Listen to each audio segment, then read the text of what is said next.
செங்கொடி அவர்களுடைய அந்த நினைவேந்தல் நாளில் தலைமை தாங்கி நெறிப்படுத்திக் கொண்டிருக்கின்ற மக்கள் மன்றத்தினுடைய ஒருங்கிணைப்பாளர் மரியாதைக்குரிய தோழர் மகேஷ் அவர்களே, ஒரு பேராசிரியரை போல வகுப்படுத்தி சென்றிருக்கின்ற ஒருங்கிணைப்பாளர்களில் இன்னொரு தோழர் மரியாதைக்குரிய ஜெஸ்ஸி அவர்களே, பேராசிரியர் ஜெஸ்ஸி அவர்களே, இந்த நிகழ்வில் எனக்கு முன்னால் ஒரு சிறப்பான ஒரு உரையாற்றி அமர்ந்திருக்கின்ற மல்லை அதாவது மாமல்லபுரத்தினுடைய தமிழ்ச்சங்கம், மல்லை தமிழ்ச்சங்கம், அந்த தமிழ்ச்சங்கத்தினுடைய தலைவர் மரியாதைக்குரிய எப்பொழுதும் களத்திலே மக்களுக்காக எந்த எதிர்பார்ப்பும் இல்லாமல் பாடாற்றி வருகின்ற அவருக்கு பின்னால் ஒரு இயக்கம், அந்த இயக்கம் மக்கள் இயக்கம்தான். அப்படிப்பட்ட ஒரு மகத்தான தலைவர் மரியாதைக்குரிய அண்ணன் மல்லை சத்யா அவர்களே, எனக்கு முன்னால் உரையாற்றி அமர்ந்திருக்கின்ற தமிழக வாழ்வுரிமை கட்சியினுடைய மாநில தலைவர்களில் ஒருவர் மரியாதைக்குரிய தோழர் ஜெகதீஷ் பாண்டியன் அவர்களே, மனித உரிமை களத்திலே காவல்துறைக்கு எதிராக அல்லது காவல்துறை செய்கின்ற மிக மோசமான படுகொலைகளை கூட அம்பலப்படுத்தி துணிவோடு அம்பலப்படுத்தி வருகின்ற மரியாதைக்குரிய மனித உரிமை செயற்பாட்டாளர் தோழர் ஆசிரியர் அவர்களே, விடுதலை சிறுத்தைகள் கட்சியினுடைய வழக்கறிஞர் அணியினுடைய மாநில செயலாளர், சமத்துவ வழக்கறிஞர் அணியினுடைய தலைவர் மரியாதைக்குரிய தோழர் பார்வேந்தன் அவர்களே, தோழர் பகலவன் அவர்களே, தோழர் மேத்தா ரமேஷ் அவர்களே, இந்த நிகழ்விலே ஒருங்கிணைப்பு பணிகளில் என்னோடு இணைந்து வந்திருக்கின்ற மரியாதைக்குரிய மாவட்ட செயலாளர்கள், விடுதலை சிறுத்தைகளுடைய மாவட்ட செயலாளர் தோழர் தீவா எழிலரசு அவர்களே, வழக்கறிஞர் தம்பி மதி ஆதவன் அவர்களே, மரியாதைக்குரிய மாவட்ட செயலாளர் தோழர் மேனகாதேவி கோமகன் அவர்களே, இந்த நிகழ்விலே பங்கெடுத்திருக்கின்ற மரியாதைக்குரிய தோழர்கள் திருமாலாசன் அவர்களே, ஸ்ரீபெரும்புதூர் தியாகராஜன் அவர்களே, குமரேசன் அவர்களே, ராபின் அவர்களே, தேவதாஸ் அவர்களே, சரவணன் அவர்களே, படப்பை தியாக அவர்களே, மாங்காடு சிலம்பரசன் அவர்களே, கதிர்பூர் கோபி அவர்களே, ஏவிஆர் அவர்களே, சஞ்சீவி அவர்களே, மோகன் அவர்களே, பொன் வெங்கடேசன் அவர்களே, தினேஷ் அவர்களே, வழக்கறிஞர் அசோக்குமார் அவர்களே, ஊத்துக்காடு சுதாகர், நகர செயலர் ரமேஷ் அவர்களே, வழக்கறிஞர் நாகராஜ் அவர்களே, தினேஷ் மறுமலர்ச்சி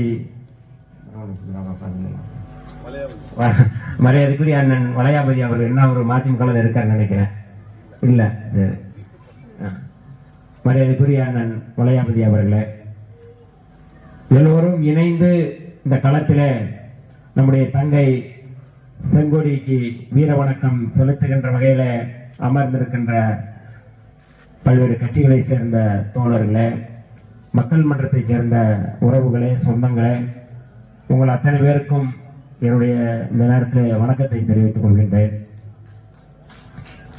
தங்கை செங்கோடிக்கு முதலில் விடுதலை சிறுத்தைகளின் சார்பில் செம்மார்ந்த வீர வணக்கம். இந்த நாளை நான் நினைத்து பார்க்கின்றேன். காஞ்சிபுரம் மாவட்டம், அதாவது மறைமலை நகரிலே விடுதலை சிறுத்தைகள் நடத்திய மரண தண்டனை ஒழிப்பு மாநாடு. அந்த மாநாட்டிலே நம்முடைய தலைவர், மகத்தான தலைவர், எழுச்சி தமிழர் தொல்காப்பியன் திருமாவளவன் அவர்கள் உரையாற்றுவதற்காக காத்திருக்கிறார்கள். அதற்கு முன்பாக மரியாதைக்குரிய மருத்துவர் ராமதாஸ் அவர்களும் அந்த மேடையிலே பேசுகிறார்கள். அப்பொழுதுதான் அந்த தகவல் ஒரு சீட்டாக வந்து சேர்கின்றது. மக்கள் மன்றத்தை சேர்ந்த தோழர் செங்கோடி அவர்கள் மூவர் விடுதலைக்காக, அதாவது பேரறிவாளன், சாந்தன், முருகன், இந்த 3 பேர் தூக்கு கொட்டடியில் இருக்கிறார்கள். மற்றவர்கள் எல்லோரும் ஆயுள் சிறைவாசிகள். ஆனால் இந்த 3 தூக்கு தண்டனை நிறைவேற்ற வேண்டும் என்று காலக்கெடு விதித்துக் கொண்டிருக்கும் பொழுது இந்த தூக்கு தண்டனையை நிறுத்த வேண்டும் என்கின்ற அந்த ஒற்றை கோரிக்கையை வைத்து ஒரு சின்னஞ்சிறு மலர், வாழ துடித்துக் கொண்டிருக்கின்ற மலர், இந்த மூவர் கொட்டடியிலே இருக்கிறார்கள். அந்த தூக்கு கொட்டடியை விட தன்னுடைய வாழ்க்கை முக்கியமல்ல. எந்த குற்றமும் இழைக்காத அவர்கள், எந்த குற்றமும் செய்யாத சாந்தன், முருகன், பேரறிவாளன் தூக்கு கொட்டடியிலிருந்து விடுதலை செய்யப்பட வேண்டும் என்கின்ற ஒற்றை கோரிக்கையோடு தன் உடலை நெருப்புக்கு கொடுத்து வீரச்சாவடைந்த வீர மகள் செங்கோடி அவர்கள். அதை கேள்விப்பட்டவுடனே தலைவர் எழுச்சி தமிழர் அவர்களோடு இரவோடு இரவாக வந்து மருத்துவமனையிலே அந்த உடலை தூக்கி வெளியிலே கொண்டு வந்தோம். தலைவர் பார்த்து அந்த மாற்றுவரிலிருந்து அந்த புகைப்படம் கூட இன்னமும் இருக்கின்றது. பல்வேறு களங்களிலே அந்த மறுநாள் காலை அந்த உடலை எடுத்து வெளியிலே இந்த ஊர்வலமாக வீர வணக்கம் செலுத்தி இந்த மக்கள் மன்றத்தை கொண்டு வந்து அடக்கம் செய்யும் வரை விடுதலை சிறுத்தைகள் இந்த களத்திலே நின்றோம்.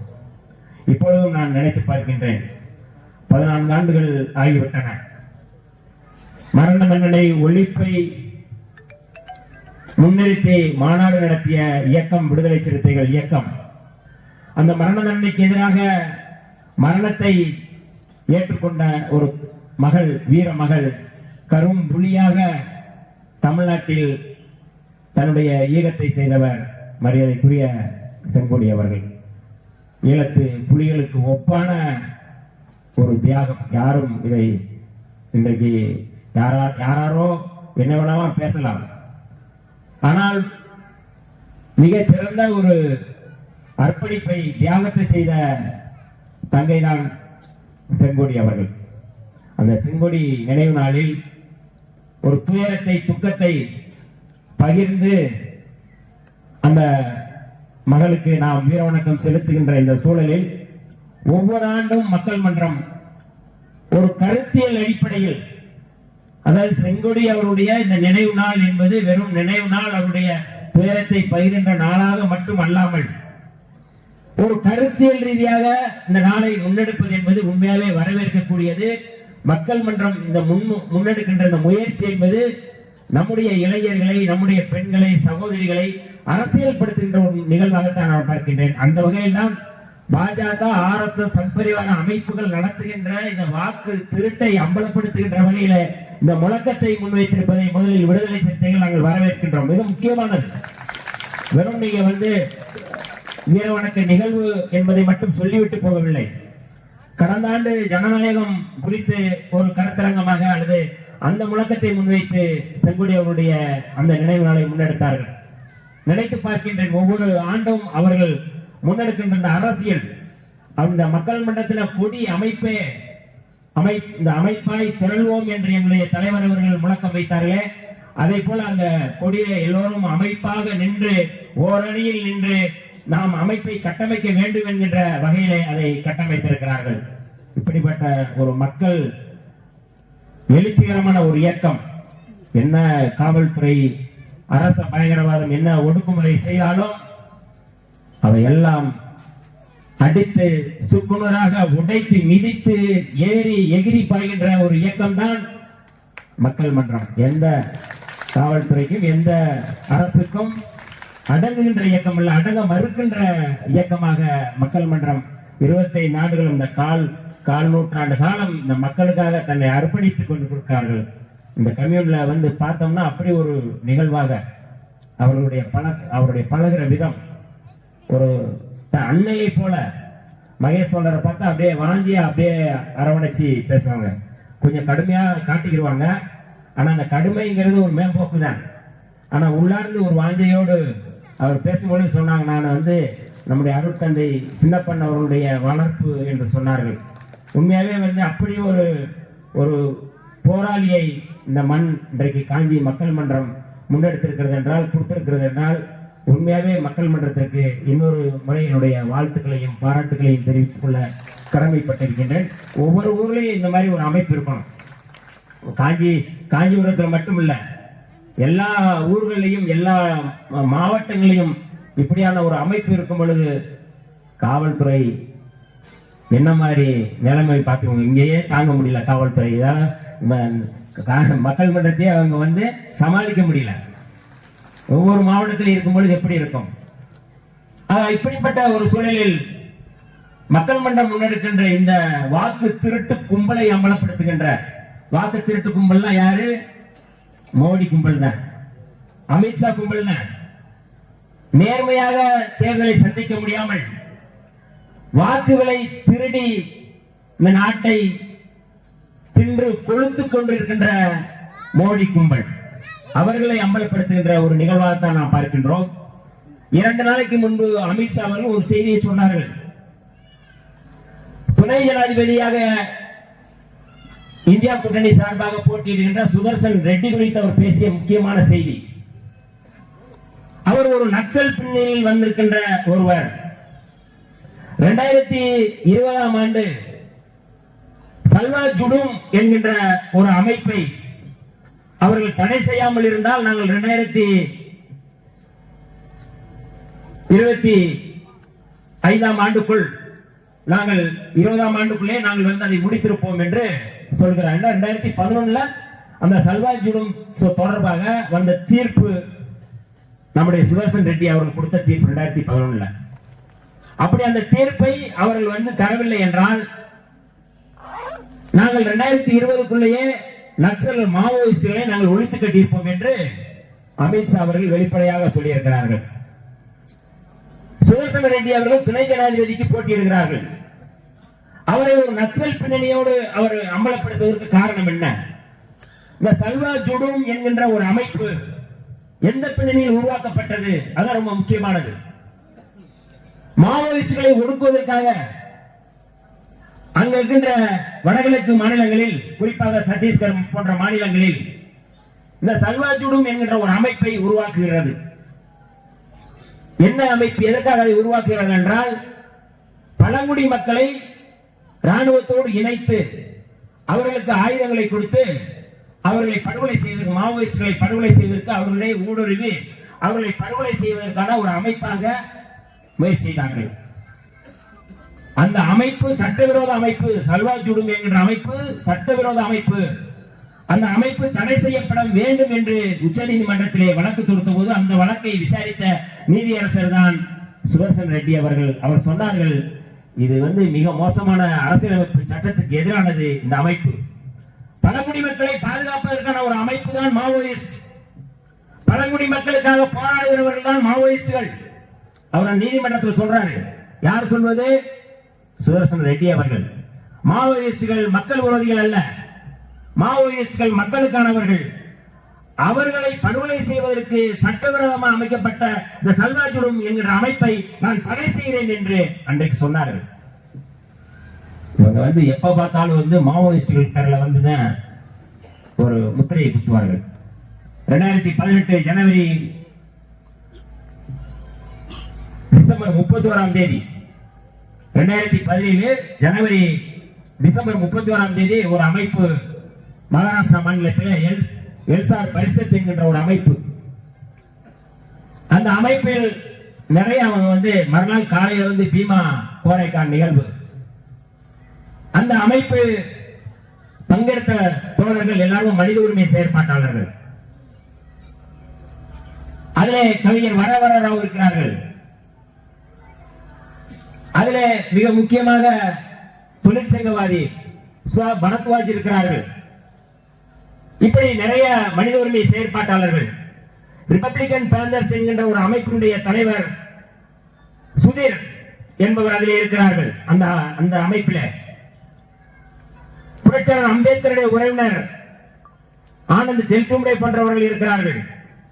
மறுநாள் காலையிலே அந்த பீமா கோரைக்கான் நிகழ்வு அந்த தூபியிலே வணங்குவதற்காக வந்தவர்கள் அங்கே RSS இந்து முன்னணியைச் சேர்ந்தவர்கள் அதில் மிகப்பெரிய தாக்குதல் நடத்தி தலித்துகள் மீது மிகப்பெரிய வன்கொடுமையை படுகொலை செய்கிறார்கள். வன்கொடுமை செய்து இந்த வழக்கிலே பலரை கைது செய்கிறார்கள். தோழர்களே, 2018 ஜனவரி மாதம் ரோனா வில்சன் என்பவரை கைது செய்கிறது காவல்துறை. எதற்காக கைது செய்கிறது என்றால், அந்த அவருடைய கம்ப்யூட்டர்ல வந்து ஒரு ஒரு மெயில் வருது.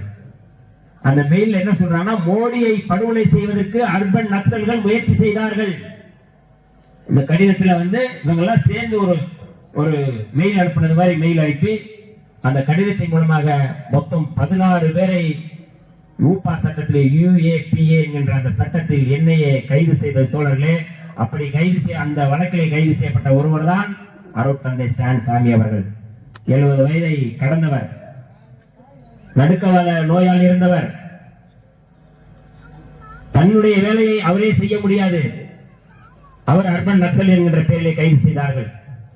கபீர் மஞ்ச் என்கின்ற ஒரு அமைப்பை சேர்ந்த இப்பொழுது கலை நிகழ்ச்சி செய்கிறார்கள் நம்முடைய தோழர்கள். அவர்களிலே கடைசியாக 3 பேரை கைது செய்தார்கள்.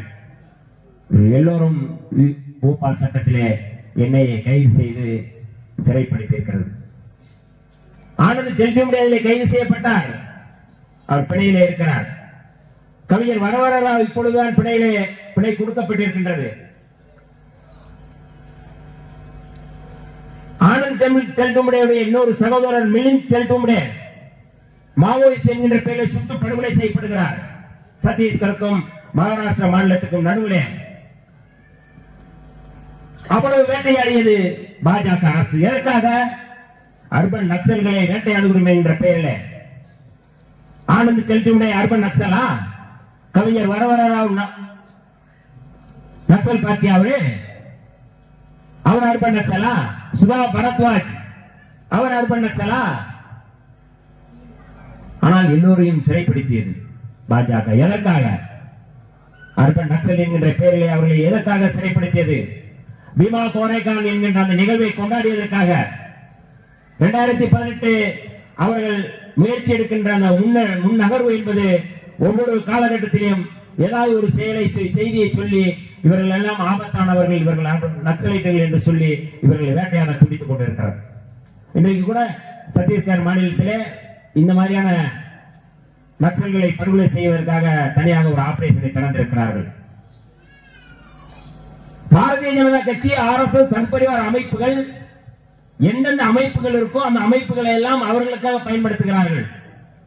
NIA என்பது ஒரு தன்னாட்சி பெற்ற அமைப்பு, CBI என்பது ஒரு தன்னாட்சி பெற்ற அமைப்பு. ஆனால் இந்த அமைப்புகளை எல்லாம் அவர்கள் வந்து தன்னுடைய பகையாளிகளை அல்லது தன்னுடைய கொள்கையை ஏற்றுக்கொள்ளாதவர்களை அச்சுறுத்துவதற்காக பயன்படுத்துகிறார்கள். அதுக்காகத்தான் அவர்கள் NIA பயன்படுத்தினார்கள். யார்? அமித்ஷா போன்றவர்கள். அமித்ஷா என்பவர் யார்? அதான் ரொம்ப முக்கியமானது. இன்னைக்கு வந்து அவர் உள்துறை அமைச்சராக இருக்கலாம், ஆனால் அவருடைய கடந்த காலம் என்ன? இன்னைக்கு வாக்கு திருட்டை பற்றி நாம் பேசுகின்றோம். அவர் எந்த பின்னணியிலிருந்து அவர் வந்திருக்கிறார்கள்? 2002 குஜராத்திலே உள்துறை அமைச்சராக இருக்கிறார்கள் அமித்ஷா. முதலமைச்சர் மோடி.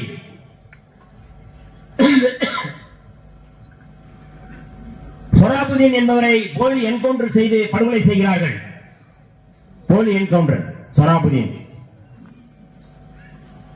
அந்த வழக்கு விசாரணைக்கு வருகிறது தோழர்களே. அந்த வழக்கிலே சாட்சியமாக வரக்கூடிய சொராபுதீனுடைய மனைவி கௌசல்பி மர்மமான முறையில் சுட்டு படுகொலை செய்யப்படுகிறார். இன்னொரு ஒரு சாட்சி துளசிராம் பிரஜாபதி, அவரும் சாட்சியாளர் தான். அவரையும் மர்மமான முறையிலே சுட்டு படுகொலை செய்கிறார்கள். இந்த வழக்கிலே யார் பின்னணியில் இருக்கிறார்கள் என்று அன்றைக்கு உள்துறை அமைச்சராக இருந்தவர் ப. சிதம்பரம் அவர்கள். அவர் NIA போட்டு விசாரிக்கிறார்கள். அந்த விசாரணையில வெளிப்படையாக யார் என்று பெயர் வருவது என்றால், அந்த வழக்கிலே கைது செய்யப்பட்டவர் அமித்ஷா, உள்துறை அமைச்சர். தொடர்ந்து வழக்கிலே அவர் கைது செய்யப்படுகிறார். 60 நாளைக்கு மேலே அவர் சிறை வைக்கப்படுகிறார். இன்றைக்கு நாம் எல்லாம் 110 போட்டு கையெழுத்து போடுறோம்ல, குண்டாஸ் அல்லது 110ல வந்து கையெழுத்து போடுறோம். அது மாதிரி அவர் தடிபார் என்று அன்றைக்கு அங்க வந்து தடிபார் என்று ஒரு ஏடு, அந்த ஏட்ல கையெழுத்து போடணும் போய் போலீஸ் ஸ்டேஷன்ல. தடிபார்னா குண்டாஸ். யாரு? அமித்ஷா. அவர் வந்து அதுல வந்து கைது செய்யப்பட்டு சிறைப்படுத்தப்படுகிறார். 2014 அவர்கள் ஆட்சிக்கு வருகிறார்கள். அவர் இந்த வழக்கு விசாரணை மாறுகிறது. தொடர்ந்து வழக்கை விசாரித்தவர் யார் என்றால் நீதிபதி லோயா. அந்த வழக்கை விசாரித்துக் கொண்டிருக்கும் போது அந்த நீதிபதி லோயா அவர்கள் மர்மமான முறையிலே இறந்து போகிறார். அவருடைய மகன் வெளிப்படையாக சொல்கிறார், இது தற்காலிக மரணம் அல்ல, இது படுகொலை என்று அவருடைய மகன் குற்றச்சாட்டு சொல்கிறார். அந்த வழக்கில் இருந்து 2017 அமித்ஷா அவர்கள் விடுதலை செய்யப்படுகிறார்கள். 2002 இன்னொரு வழக்கு நடக்கின்றது. குஜராத் மாநிலம் அகமதாபாத் பக்கத்திலே ஒரு கமிஷனர் அலுவலகம் இருக்கு. கமிஷனர் அலுவலகத்துக்கு பக்கத்திலே குல்பர்க் சொசைட்டி இருக்கிறது. அந்த சொசைட்டியில காங்கிரசுடைய பேர் இயக்கத்தினுடைய அன்றைக்கு நாடாளுமன்ற உறுப்பினர் ஜாஃப்ரி அவர்கள் உள்ளே இருக்கிறார். அந்த குல்பர்க் சொசைட்டி என்பது இஸ்லாமியர்கள் வசிக்கின்ற பகுதி. அந்த பகுதியிலே விஸ்வ இந்து பரிஷத் RSS சங்பரிவார கும்பல் உள்ளே புகுந்து ஆயுதங்களோடு உள்ளே புகுந்து தாக்குதலை தொடுக்கிறார்கள். கையிலே தீவட்டி, துப்பாக்கி போன்ற ஆயுதங்களை வைத்திருக்கிறார்கள். இவர் ஒரு நாடாளுமன்ற உறுப்பினர். ஒரு தொலைபேசியிலே காவல் நிலையத்துக்கு தொலைபேசி பண்ணுகிறார்கள், தொலைபேசி எடுக்கவில்லை. சரி, முதலமைச்சர் அலுவலகத்துக்கு தொடர்பு கொள்கிறார், மோடியை தொடர்பு கொள்கிறார். அன்றைக்கு அவர்தானே முதலமைச்சர். தொடர்பு கொள்கிறார், தொலைபேசி துண்டிக்கப்படுகின்றது. உள்ளே புகுந்து வெட்டுகிறார்கள். உள்ளே கண்டந்துண்டமாக வெட்டுகிறார்கள். யாரை? ஜாஃப்ரியை வெட்டி அந்த நெருப்பிலை போடுகிறார்கள். அந்த வழக்கிலே குற்றம் சுமத்தப்பட்டவர் யார்? இன்றைய பிரதமர் மோடி. இந்த வழக்கில் அவருக்கு சம்பந்தம் இருக்கு என்னுடைய மனைவி ஜாஃப்ரியுடைய மனைவி வெளிப்படையாக குற்றம் சுமத்துகிறார். அந்த வழக்கிலே அவருக்கு ஆதரவாக நின்றவர் தீஸ்டா செடல்வாட், சமூக செயற்பாட்டாளர். அந்த வழக்கிலே ஆதரவாக இருந்தவர் SP ஸ்ரீகுமார். இந்த வழக்கிலே மோடி விடுதலை செய்யப்படுகிறார், அமித்ஷா விடுதலை செய்யப்படுகிறார். இந்த வழக்கிலே குற்றம் சுமத்திய தீஸ்டா செடல்வாட் கைது செய்யப்படுகிறார், ஸ்ரீகுமாரும் கைது செய்யப்படுகிறார்கள். எப்படி இந்த அமைப்பு முறையை எப்படி அவர்கள் பயன்படுத்துகிறார்கள், எப்படி அச்சுறுத்துவதற்காக பயன்படுத்துகிறார்கள் என்பதற்கான ஒரு சாட்சி இந்த 2 வழக்கு. நாம் எப்படிப்பட்டவர்களை நாம் எதிர்க்கின்றோம், எவ்வளவு மோசமான கிரிமினல் கும்பல்களை நாம் எதிர்க்கின்றோம். மோடியும் அமித்ஷாவும் எப்படிப்பட்ட கிரிமினல் என்பதற்கு இது ஒரு உதாரணம். நீதிமன்றத்தை அவர்களை கையகப்படுத்தி விடுதலை செய்யப்படலாம். ஏனென்றால் நீதிபதி லோயாவுடைய மகன் சொல்கிறார், என்னுடைய தந்தை, என்னுடைய அப்பா இறப்புக்கு காரணமே, படுகொலைக்கு காரணமே அமித்ஷா தான் என்று குற்றம் சுமத்துகிறார். இன்றைக்கு விடுதலை செய்யப்பட்டிருக்கிறார்கள், நிரபராதி என்று விடுதலை செய்யப்பட்டிருக்கிறார்கள். அதே போல மரியாதைக்குரிய ஜெஸ்ஸி அவர்கள் சொன்னாரே, நம்முடைய சாத்வி பிரக்யா சிங் தாக்கூர் 2007 மாலைகான் என்கிற இடத்துல TBS 50 அந்த பாம் வெடித்து ஒரு ரமலான் மாதம், முஸ்லிம்கள் கொண்டாடுகின்ற மாதம், அந்த தர்கா பக்கத்தில் வெடித்து சிதறுகிறது. தோழர்களே, அந்த குண்டு வெடிப்பிலே RDX பாம் இருக்கிறது. அந்த பாம் வெடிக்கப்படுகிறது. அந்த வெடிப்பிலே 11 இஸ்லாமியர்கள் படுகொலை செய்யப்படுகிறார்கள். 100க்கும் மேற்பட்ட இஸ்லாமியர்கள் காயமடைகிறார்கள். அந்த வழக்கிலே கைது செய்யப்பட்ட பலரை கைது செய்கிறது. SIT அமைப்பு தான் அந்த வழக்கை விசாரணை செய்கின்றது. அந்த விசாரணை அதிகாரியுடைய பெயர் ஹேமந்த் கர்கரே. அவர் ஒரு பார்ப்பன சமுதாயத்தை சேர்ந்தவர் தான். அவர் வழக்கை விசாரித்துக் கொண்டிருக்கும் பொழுது இந்த பிரக்யா சிங் தாக்கூரை கைது செய்கிறார். இந்த பிரக்யா சிங் தாக்கூர் RSS ஒரு கிளை அமைப்பாக இருக்கக்கூடிய அபினவ் பாரத் என்கின்ற ஒரு அமைப்பினுடைய தலைவர். இந்த RDX பாம் எங்கிருந்து வந்தது என்று அவர் விசாரணை செய்கிறார்கள். அந்த விசாரணையினுடைய பின்புலமாக ராணுவத்தினுடைய கேரளாக இருக்கக்கூடிய ரவி புரோஹித் என்பவனை பிடித்து விசாரிக்கிறார்கள். அவன் தான் அந்த RDX பாமை கொடுக்கிறார்கள். அவன் RSS பின்புலம் உள்ளவன். அவனையும் கைது செய்கிறார்கள். இந்த வழக்கு விசாரணை மும்முரமாக RSS அலுவலகத்தை நோக்கி போய் கொண்டிருக்கும் பொழுது மர்மமான முறையில மும்பையில் நடந்த வெடிகுண்டு தாக்குதலில் அங்கே ஹேமந்த் கர்கரே கொல்லப்படுகிறார். அவரோடு சேர்ந்து விஜய் காம்லே என்கின்ற ஒரு அதிகாரி கொல்லப்படுகிறார். மொத்தம் 3 அதிகாரிகள் கொல்லப்படுகிறார்கள். அது மர்மமான முறையிலே கொல்லப்படுகிறார்கள். நாம் எப்படிப்பட்டவர்கள் எதிர்க்கிறோம் என்பதற்கான ஒரு ஆதாரம் 2007 அஜ்மீர் தர்கா குண்டுவெடிப்பு, சம்சௌதா ரயில் எக்ஸ்பிரஸ் குண்டுவெடிப்பு. அந்த குண்டுவெடிப்பிலே சம்பந்தப்பட்டவர் யார்? அசிமானந்தா சாமியார். அசிமானந்தா சாமியாரும் இந்த பிரக்யா சிங் தாக்கூரும் நண்பர்கள். 2 பேரும் சேர்ந்து செஞ்ச படுகொலைகள், குண்டுவெடிப்புகள். அந்த வழக்கிலே பலர் கொல்லப்பட்டார்கள். அந்த குண்டுவெடிப்பில் அஜ்மீர் தர்காவிலே குண்டுவெடிக்கப்பட்டது.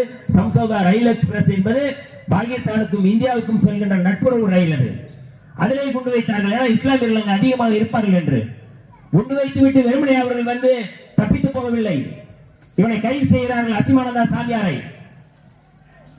அவன் சொல்கின்றான், நான் தான் குண்டு வைத்தேன், நாங்கள் தான் குண்டு வைத்தோம், இந்து தர்மத்தை பாதுகாப்பதற்காக நாங்கள் இந்த குண்டு வைத்திருக்கின்றோம், இஸ்லாமியர்கள் இந்தியாவில் வாழக்கூடாது என்பதை அச்சுறுத்துவதற்காக நாங்கள் குண்டு வைத்திருக்கின்றோம், நாங்கள் இந்து தர்மத்தை பாதுகாப்பதற்காக சனாதனத்தை பாதுகாப்பதற்காக இந்த குண்டுகளை வைத்தோம் என்று வெளிப்படையாக சொல்கிறார். இன்றைக்கும் நீங்க காரவன் என்ற இணையதளத்தை தட்டி பாருங்கள், அந்த அசிமானந்தா சாமியார் சொன்ன வாக்குமூலம் இருக்கின்றது. அன்றைக்கு மரியாதைக்குரிய பத்திரிகையாளர் ஞானி அவர்கள் அந்த தமிழிலே மொழிபெயர்த்திருக்கிறார்கள். இன்றைக்கும் என்னிடம் அது இருக்கின்றது. அந்த வழக்கிலும் அவர்கள் விடுதலை செய்யப்படுகிறார்கள். யார்? அசிமானந்தா சாமியார் முன்னாடியே விடுதலை செய்யப்படுகிறார்.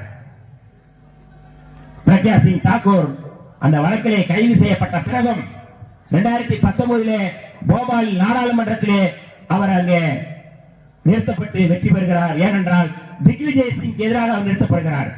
திக்விஜய் சிங் தான் காவி பயங்கரவாதம் என்று வெளிப்படையாக பேசியவர்.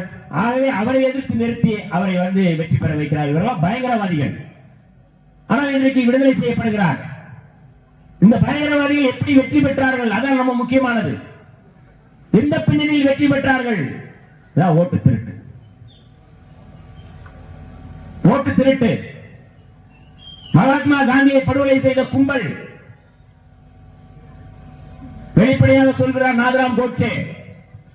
அவனுடைய சக கூட்டாளி நாராயணன் ஆப்தே, அவனோடு இருந்து உடனிருந்து இந்த படுகொலைகளுக்கு பின்புலமாக இருந்த மதனால் பெகுவா, டாக்டர் பார்ச்சூன், விஷ்ணு கார்கரே, இவர்கள் அத்தனை பேர் ஒரே சமூகத்தை சேர்ந்தவர்கள், பார்ப்பனர்கள். காந்தியை படுகொலை செய்கிறார்கள். நீதிமன்றத்திலே அவர் வழக்கு வருகின்றது. இந்த வழக்கிலே சாவர்கர் குற்றம் சுமத்தப்படுகிறார். அந்த வழக்கிலே சுமத்தப்பட்டவர்கள் அத்தனை பேர் நின்று கொண்டு இருக்கிறார்கள். நீதிபதி ஆத்மசரண் விசாரணை செய்கிறார்கள். விசாரணை செய்ய 2 பேருக்கும் மரண தண்டனை, மற்றவர்கள் காயல் தண்டனை. நாதராம் கோட்சேக்கும் நாராயணன் ஆப்தேக்கும் மரண தண்டனை கொடுக்கப்படுகின்றது. அந்த இடத்திலே 93 பக்க அறிக்கையை நம்முடைய நாதராம் கோட்சே படிக்கிறான். ஒரு பார்ப்பன பயங்கரவாதத்தை கட்டவிழ்த்து விட்டு 93 பக்க அந்த அறிக்கையை அவர் படிக்கிறான். 6 மணி நேரம் 7 மணி நேரம் படித்து விட்டு மயக்கம் அடைகிறான். தண்ணீர் தெளித்து தண்ணீர் கொடுத்து திருப்பி அதை படிக்கின்றான். 6 பாகங்களாக அந்த அறிக்கையை பிரித்துக் கொள்கிறான். எதற்காக நான் இந்த படுகொலையை செய்தேன் என்பதை நியாயப்படுத்துகின்றான். அவன் சொல்கின்றான், நான் இந்து ராஷ்டிரத்தை கட்டமைப்பதற்காகத்தான் இந்த படுகொலை செய்கின்றேன். இந்து ராஷ்டிரம் தான் என்னுடைய இலக்கு. இந்த இலக்கு என்பது 100 ஆண்டுகளுக்குள் முடிய வேண்டும் என்று அவன் வெளிப்படையாக அன்றைக்கு சொன்னான். இன்றைக்கு பாரதிய ஜனதா RSS சங் பரிவார கும்பல் இந்த படுகொலைகள் எல்லாம் நிவர்த்திவிட்டு, இந்த படுகொலைகள் எல்லாம் வெட்ட வெளிச்சமாக வெளிப்படையாக நடத்திவிட்டு அவர்கள் இந்து ராஷ்டிரம் அமைப்பதற்காக, ஏனென்றால் 1925 RSS உருவாக்கப்பட்டது. இன்றைக்கு 100 ஆண்டுகள் ஆகின்றது. 25 இந்த 100 ஆண்டுகளுக்குள் எப்படியாவது இந்து ராஷ்டிரம் தான் அமைக்க வேண்டும் என்பதற்காகத்தான் அவர்கள் இந்த வேலைகளை செய்கிறார்கள். மக்கள் பாரதிய ஜனதாவை ஏற்றுக்கொள்ளவில்லை, RSS ஏற்றுக்கொள்ளவில்லை. ஆனால் கொள்ளைப்புற வழியாக, திரட்டு வழியாக வாக்குகளை திருடுகிறார்கள். அதனால மரியாதைக்குரிய ராகுல் அவர்கள் 65 லட்சம் வாக்குகள் திருடப்பட்டிருக்கிறது என்று வெளிப்படையாக சொல்கிறார்கள். புரட்சியாளர் அம்பேத்கர் சொன்னார், ஒருவருக்கு ஒரு வாக்கு, ஒவ்வொரு வாக்கும் ஒரே மதிப்பு என்றார் புரட்சியாளர் அம்பேத்கர் அவர்கள். இன்றைக்கு அந்த மதிப்பை மதிப்பிழக்க செய்கின்ற வகையிலே, அதை காலி செய்கின்ற வகையிலே வாக்குகளை திருடிக் கொண்டிருக்கிறார்கள். தலித்துகள், இஸ்லாமியர்கள், கிறிஸ்தவர்கள், பழங்குடி சமுதாயத்தினுடைய வாக்குகளை எல்லாம் திருடி, இவர்கள் எல்லாரும் நமக்கு ஓட்டு போட மாட்டார்கள், வாக்களிக்க மாட்டார்கள். அதை இந்த வாக்குகளை இல்லாமல் செய்ய வேண்டும் என்பதற்காக அவர்கள் இந்த வேலையை செய்கிறார்கள்.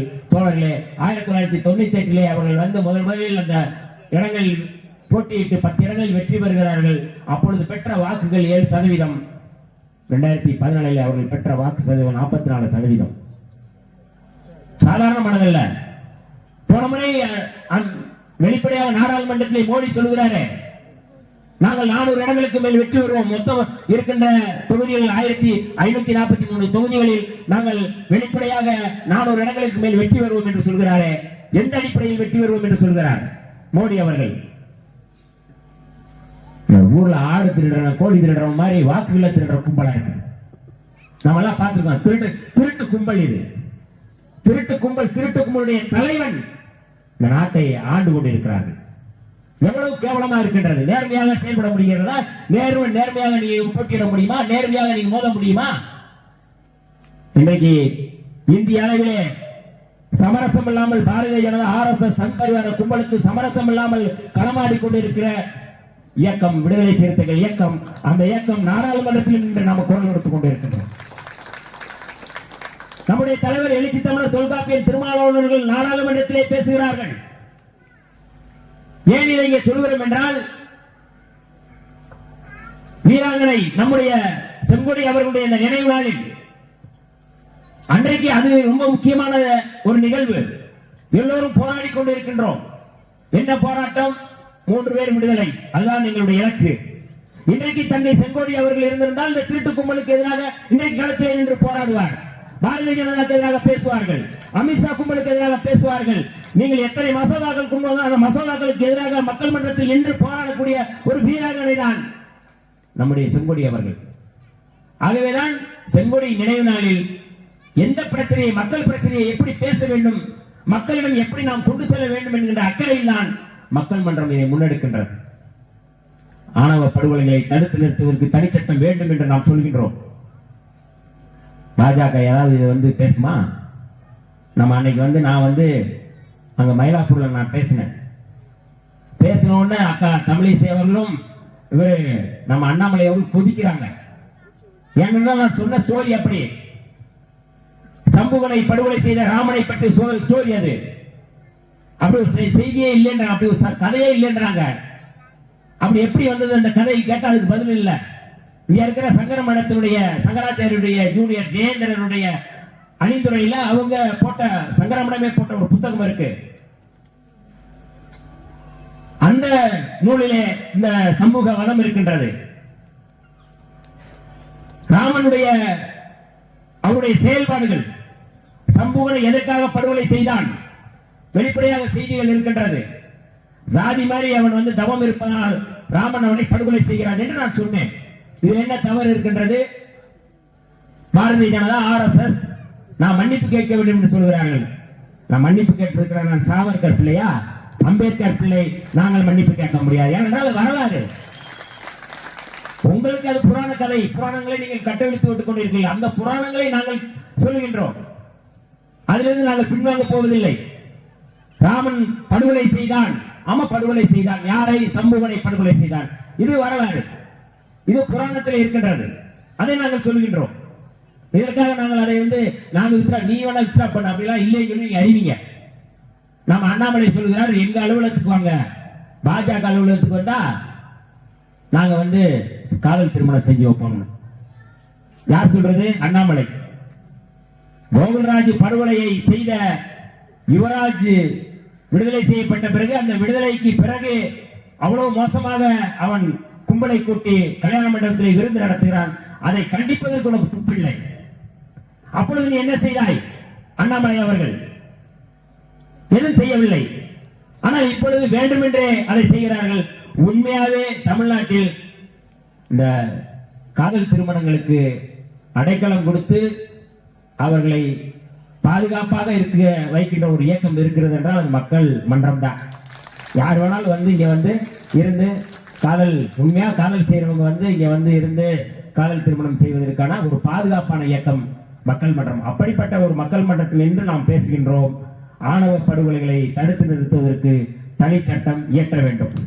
தமிழ்நாட்டிலும் அதை இயற்ற வேண்டும், இந்திய அளவிலும் இயற்ற வேண்டும். அதான் நம்முடைய கோரிக்கை. அந்த கோரிக்கை இன்றைக்கு நம்முடைய தங்கை செங்கோடி இருந்தால் அந்த கோரிக்கை நம்மோடு சேர்ந்து அவர் பேசுவார். அவருடைய குரலாக நாம் இந்த களத்தில் நின்று பேசுகின்றோம். ஆகவேதான் சொல்கின்றோம், வருகின்ற 2026 தேர்தல் என்பது மிக மோசமான ஒரு தேர்தலாக அமையும். வாக்கு திருட்டு கும்பல் தமிழ்நாட்டுக்குள்ளே உள்ளே நுழைந்து நம்முடைய வாக்குகளை திருடுவார்கள். நாம் எச்சரிக்கையா இருக்க வேண்டும். புரட்சியாளர் அம்பேத்கர் யாருக்கு கொடுத்த அரசியலமைப்பு சட்டத்தை அகற்றிவிட்டு இந்து ராஷ்டிரம் அமைப்பதற்காக முயற்சி செய்கிறார்கள். இது ஒரு மதச்சார்பற்ற நாடு. இந்த மதச்சார்பற்ற நாட்டை பாதுகாப்பதற்கு ஒவ்வொரு அம்பேத்கர் பிள்ளைகளும் நாம் களத்தில் நிற்க வேண்டிய தேவை இருக்கின்றது. ஒவ்வொரு பெரியார் பிள்ளைகளும் இந்த களத்தில் நின்று களமாட வேண்டிய தேவை இருக்கிறது.